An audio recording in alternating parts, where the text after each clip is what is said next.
na Kinshasa, butu ekiti malembe. Ngai nazali kotala nzela ya kala.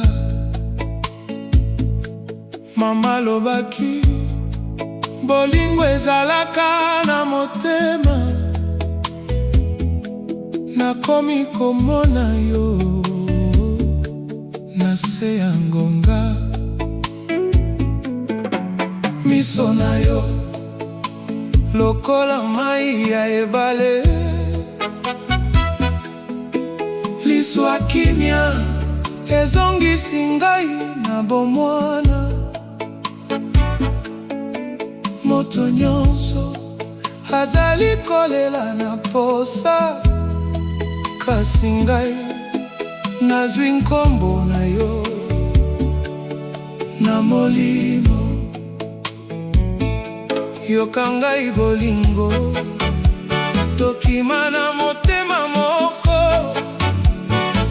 Tika mpasi ya kala, tika motema ezonga na yo. Likambo ya motema, ozali awa, ozali awa, ozali awa. Likambo ya motema, bolingo na biso ekotambola, ekotambola. Likambo ya motema, tokobina na kati ya posa. Likambo ya motema, yo na ngai seko nyonso. Nayoki sekeseke ya ndako ya bato. Bavere ezali kongenga na mesa.